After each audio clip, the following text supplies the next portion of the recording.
Halo teman-teman, selamat datang kembali di channel Inovasi Energi. Apa kabar kalian? Mudah-mudahan sehat selalu ya.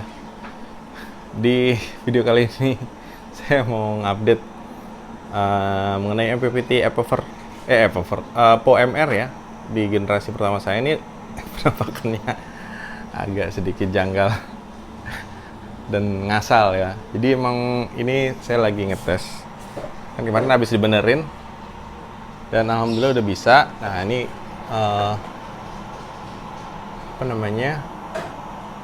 sedang kita tes ya. Nah ini dari baterai, ini pakai kabel 4 mili kalau nggak salah, 6 mili ya. Ini dari PV ya. Nah ini karena kabelnya saya kan rek dari sini terbatas, jadi udah ya ala kadarnya seperti ini. Ini kondisinya, ini juga lagi kipasnya lagi nyala ya, normal. Nah, ini baterainya di 49,5 ya, chargingnya 7 ampere.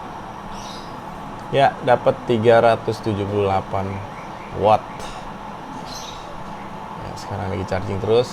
Dan ini udah bisa ya. Kemarin waktu bermasalah tuh dia PV-nya tegangannya ada, tapi di sini nggak keluar wattnya. Terus sini baterainya ada tegangannya, tapi ampernya nggak ada, harusnya nggak masuk gitu, jadi nggak bisa charging. Alhamdulillah udah bisa nih, saya mau tes dulu dalam beberapa hari nih. Nah, cuman ada sedikit perbedaan untuk pembacaan baterainya. Ya di sini kan 49,5 ya.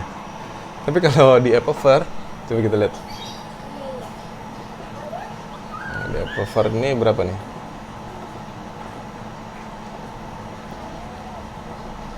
Nah, 49,7.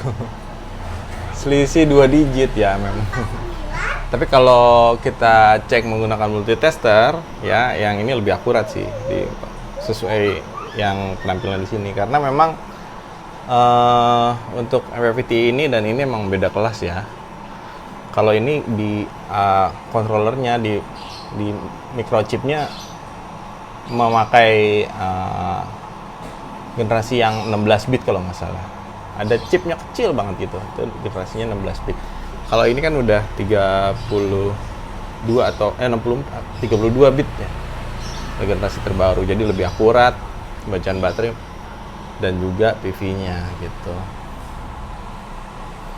Lagi beroperasi, kipasnya juga lagi nyala ya.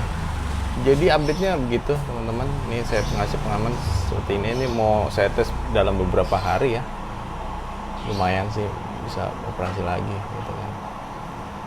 Nah, 360. Tapi kayaknya ini udah PV-nya juga udah kotor nih, harusnya sih bisa dapat 400-an atau mungkin 500 dari total 800 watt. 800 WP ini. Dikit banget kayaknya emang. Kalau dilihat dari kemarin di video short saya sebelumnya, PV yang di atas ini nih udah kotor banget ya, tapi saya belum sempet bersihin gitu.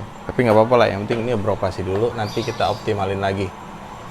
Dan kalau apakah ini efisiensinya seperti baru, yang saya nggak tahu juga ya, soalnya ngetesnya agak sulit, ngetes efisiensi itu. Oke, kayak gitu ya teman-teman. Mudah-mudahan menghibur kalian ya. Setup saya sebelumnya. Oke. Jangan lupa kalau kalian suka bisa di like video ini. Yang subscribe kalau kalian belum, kalau mau ditanyakan di kolom komentar ya. Oke teman-teman, tetap semangat, tetap kreatif. Sampai jumpa di video selanjutnya.